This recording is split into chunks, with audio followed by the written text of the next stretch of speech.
Madam నమస్తే. నమస్తే madam, Johnny master case విషయానికి వస్తే నార్సింగ్ పోలీసులు జానీ మాస్టర్ని కస్టడీలోకి తీసుకోవటం జరుగుతుంది. అసలు ఉదయం నుంచి విపరీతమైన థంబ్నైల్స్ రకరకాల ఛానల్స్లో చూస్తున్నాము. ఇంట్రాగేషన్ స్టార్ట్ అయిందని, 3rd డిగ్రీ ప్రయోగిస్తున్నారని జానీ మాస్టర్ పైన రకరకాలుగా వార్తలు బయటకు వస్తున్నాయి. అసలు ఇంట్రాగేషన్ అంటే ఎలా ఉంటుంది? ఆయన్ని ఇప్పుడు వాస్తవాలు ఏమన్నా బయటపడే ఛాన్స్ ఉంటుంది అంటారా? ఇప్పుడు ఒకటండి, చాలామందికి చాలా తెలియవు చట్ట సంబంధమైన విషయాలు అనేది క్లారిటీగా తెలుస్తుంది. ఎందుకంటే ఎవరికి తోచిన థంబ్నెయిల్ వాళ్ళు పెడుతున్నారు. థంబ్నెయిల్కి సబ్జెక్ట్కి సంబంధం లేకుండా పెడుతున్నారు. అసలు వాళ్ళు పెట్టే థంబ్నెయిల్స్ వల్ల అసలు విషయానికి చేటొచ్చే విషయం కూడా జరుగుతుంది. ఇప్పుడు ఒక విషయంగా చెప్పదలుచుకున్నప్పుడు మీరు పెట్టే థంబ్నెయిల్స్ వల్ల రాంగ్ డైరెక్షన్స్, రాంగ్ ఇంప్రెషన్స్ వెళ్తున్నాయి బయటికి, సమాజంలోకి. అది మంచిది కాదు ఎప్పుడు కూడా. కానీ పెట్టేవాళ్ళు పెడుతున్నారు, జరగాల్సిన డ్యామేజ్ జరిగిపోతుంది. అసలు ఇవాళ రోజున అసలు అరెస్ట్ చేయడానికి ముందే ఒక వ్యక్తిని ఎవరు అదుపులోకి తీసుకున్నారో తెలియకుండా అదుపులోకి తీసుకుని అతనికి చెయ్యాల్సిన 3rd డిగ్రీ చేసి అతని గాయాలు అంటే దానికి ఎక్కడా ఆనవాళ్ళు లేకుండా 3rd డిగ్రీలు చేసి నిరూపించుకోలేని వ్యక్తుల్ని మాత్రమే వాళ్ళు 3rd డిగ్రీలు చేస్తారు. ఇది వాస్తవం. పోలీసులు 3rd డిగ్రీ చెయ్యరు అని చెప్పరు.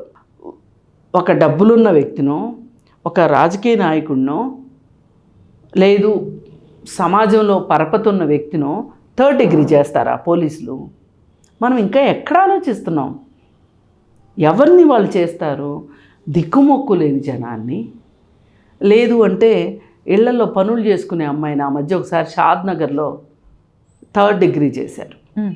చేస్తే ఇంకా మన సౌత్లో ఒక రకంగా ఉద్యమాలు చేసేవాళ్ళు, తప్పును తప్పుగా చెప్పగలిగేవాళ్ళు, చట్టం దృష్టికి తీసుకెళ్లే వ్యక్తులు చాలామంది ఉన్నారు. అంటే ఉద్యమకారులు కావచ్చు, సామాజిక కార్యకర్తలు కావచ్చు, హక్కుల కార్యకర్తలు కావచ్చు, ఇట్లాంటి వాళ్ళు సౌత్లో ఉన్నారు. నార్త్ అటు సైడ్ వెళ్తే మీరు చెప్పినట్టు 3rd డిగ్రీలు ఏంటి, 4th డిగ్రీలు, 5th డిగ్రీలు కూడా జరుగుతాయి. అక్కడ కూడా ఎవరి మీద జరుగుతాయి?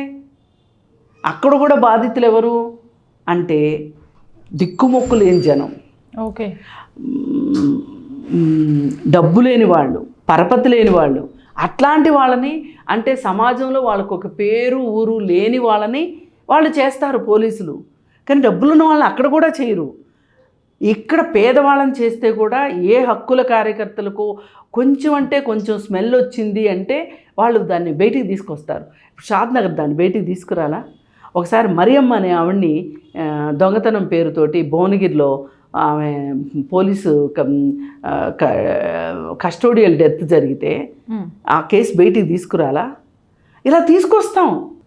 కానీ అసలు వీళ్ళు ముట్టుకోని వ్యక్తులు, అంటుకోని వ్యక్తులు, వాళ్ళ జోలికి వెళ్ళని వ్యక్తులు సమాజంలో చాలామంది ఉన్నారు. వాళ్ళకి డబ్బులుంటే చాలు, రాజకీయ అండ ఉంటే చాలు, వాళ్ళు సెలబ్రిటీలు అయితే చాలు. ఇట్లాంటి కొంతమంది కేటగిరీలు వాళ్ళ జోలికి పోలీసులు వెళ్ళరు. కాబట్టి జానీ మాస్టర్కి 3rd డిగ్రీ అనేది ఒట్టి మాట. పోతే ఏం జరుగుతుంది అక్కడ అంటే, ఖైదీలకి కూడా హక్కులున్న ప్రజాస్వామ్య కాలం ఇది. అలాంటిది ఒక నిందితుడిని 3rd డిగ్రీ చేస్తున్నారు అంటే ఎవరు నమ్ముతారు? చెయ్యరు. ఏంటి చేస్తారంటే అతని లాయర్ సమక్షంలో విచారణ చేస్తారు. ఓకే, అక్కడ తిట్టటాలు కొట్టటాలు ఉండవు, ఓన్లీ ప్రశ్నలే ఉంటాయి. అలాగే విరామం ఉంటుంది. భోజన సమయానికి భోజనం, మధ్యలో టీ ఇస్తారు, చాలా మర్యాదగా కూర్చోబెడతారు, ఒక కంఫర్టబుల్ పొజిషన్ ఇస్తారు. వీలైతే ఏసీ పెడతారు, లేదంటే ఫ్యాన్ వేస్తారు, కూర్చోబెట్టి మాట్లాడతారు. వాళ్ళ లాయర్ ఉండొచ్చు, లాయర్ సమక్షంలోనే జరుగుతాయి. ఎంతమంది కస్టడీ విషయాలు బయటికి రాలేదు మనకి, కస్టడీలో లాయర్ సమక్షంలో చేశారని. పెద్ద పెద్ద కుంభకోణాలు చేసిన వాళ్ళని కూడా లాయర్ సమక్షంలో విచారిస్తారు. ఇప్పుడు కవితని సిబిఐ వాళ్ళు విచారించదలుచుకున్నారు. ఎప్పుడు రమ్మంటారు మీ ఇంటికి అని పర్మిషన్ అడిగారు. అది చట్టంలో ఉన్న ఒక ఏమంటారు, ఒక వెసులుబాటు. దాన్ని చాలామంది నవ్వారు, అది వేరే విషయం.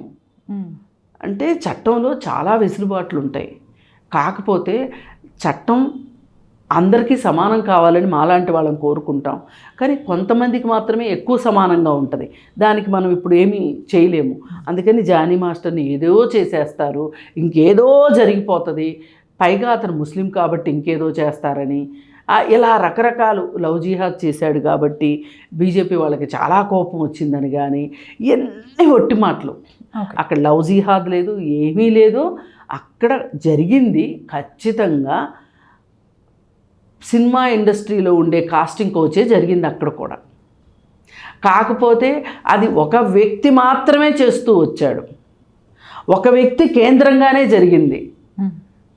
5 సంవత్సరాల నుంచి జరుగుతున్న మాట వాస్తవం. ఈ మధ్యకాలంలో కొన్నాళ్ల నుంచి వాళ్ళు వేరుపడిపోయిన మాట వాస్తవం. ఆమె వేరే, ఆమె పని ఆమె చూసుకుంటున్న మాట వాస్తవం. అయినా దానికి కూడా అతను విఘాతం కలిగిస్తున్నాడు అనే ఉద్దేశంతో ఆవిడ ఇప్పుడు కేసు పెట్టడం జరిగింది. మొదటి రోజు ఒక చిన్న పేపర్ ఇచ్చింది, తర్వాత 40 పేజీల కంప్లైంట్ రాసి ఇచ్చింది. ఆ కంప్లైంట్ ఆధారంగా వాళ్ళు ప్రశ్నలు రూపొందిస్తారు. అసలు ప్రాక్టికల్గా జరిగేదేనా ఇది అనేది చూస్తారు.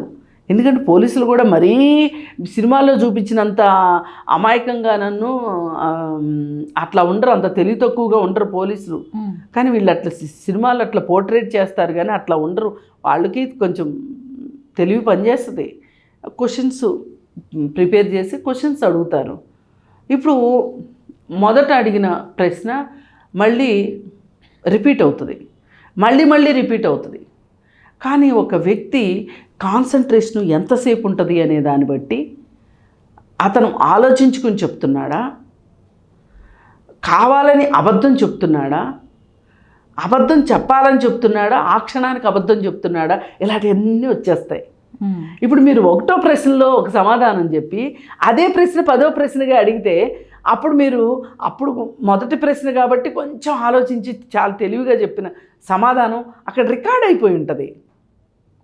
ఇప్పుడు 10 ప్రశ్నలో ఆ మధ్యలో అడిగిన ప్రశ్నలకి ఇతను ఉక్కిరిబిక్కిరయ్యి మొదటి ప్రశ్నకి ఏం సమాధానం చెప్పాడో మర్చిపోయాడు అనుకోండి, ఇప్పుడు ఇంకొక సమాధానం చెప్పాడు అనుకోండి, అక్కడ పట్టుకుంటారు.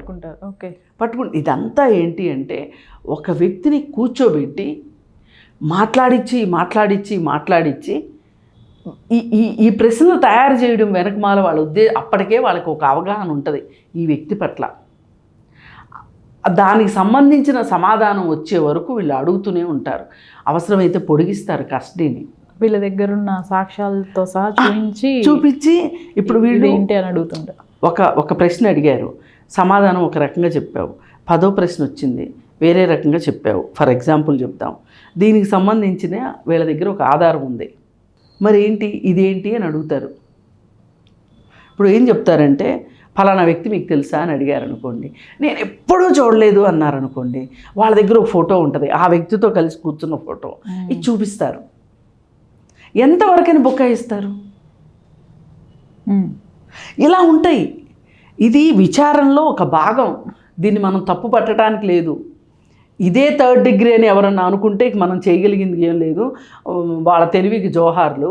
అందుకని అనవసరమైన స్పెక్యులేషన్స్, ఊహాగానాలు, మీరేదో అనుకుంటూ మీ వీడియో పాపులర్ అవ్వాలని చెప్పి మీకు నచ్చినట్లుగా మీరు థంబ్నెయిల్స్ పెట్టేసేసి లోపల మ్యాటర్లు పెట్టేసేసి చేయకండి. ఇది ఒక సున్నితమైన అంశం. ఎంత సున్నితమైందో అంత సీరియస్ మ్యాటర్ ఇది.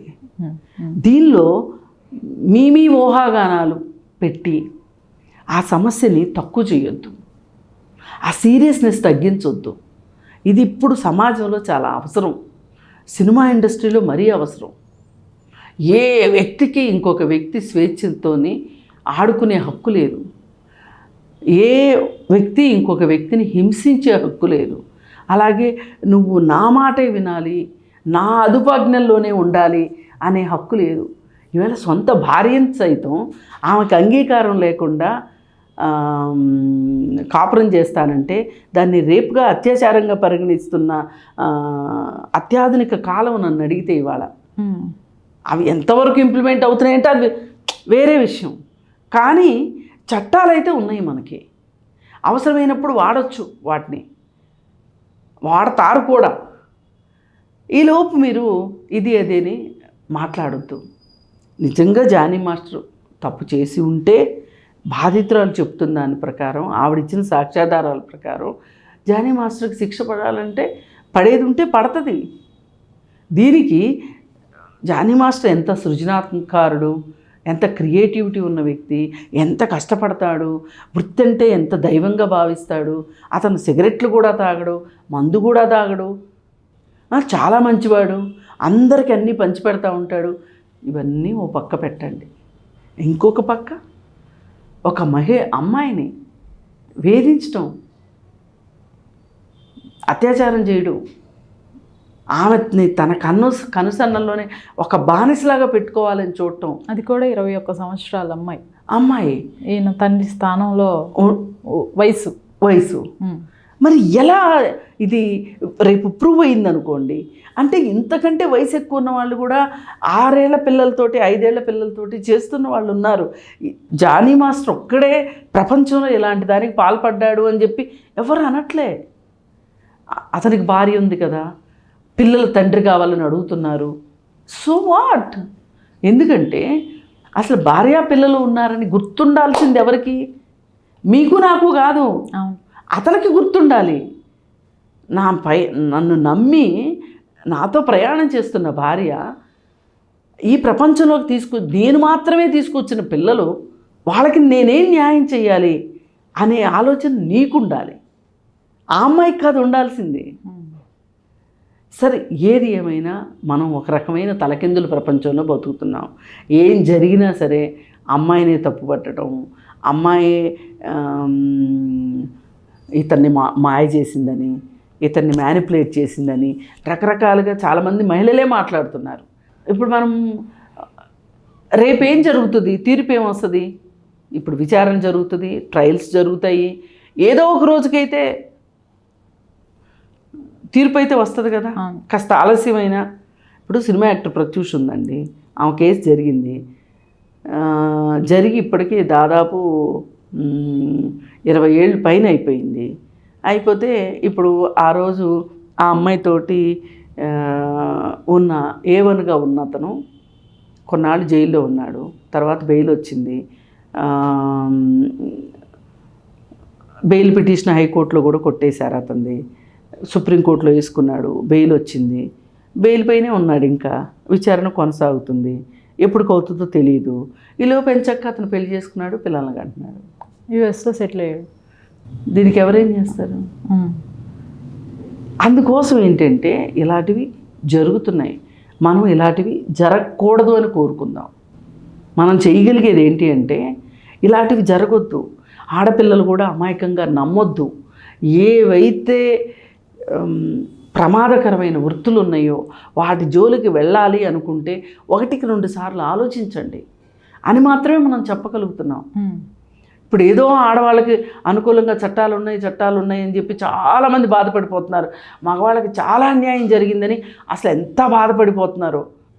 మీరు ఎంత బాధపడినా చట్టాలు ఉన్నప్పటికీ కూడా ఆ చట్టాలు ఆడవాళ్ళకి ఎంతవరకు ఉపయోగపడుతున్నాయి, ఈ ఉపయోగపెట్టుకుని ఎంతమంది వాళ్ళు ఉపయోగపెట్టుకోవడం వల్ల అమాయకులు ఎంతమంది నష్టపోయారో మీరు లిస్టు తీయండి, మీకే తెలుస్తుంది. అసలు నేషనల్ క్రైమ్ రికార్డ్స్లో ఎవరు ఎక్కువ ఇబ్బందులు పడుతున్నారు, ఎవరిపైన ఎక్కువ క్రైమ్ జరుగుతుందో చూడండి, మీకే తెలుస్తుంది. అందుకని దయచేసి అక్కడ ఏదో జరిగిపోతుందని మటుకు ఎవ్వరూ బాధపడొద్దు. విచారణ జరుగుతుంది. ఒకవేళ అతను విచారణకి సహకరించకపోతే ఇంకొన్ని రోజులు పొడిగించబడుతుంది. Right madam, thank you.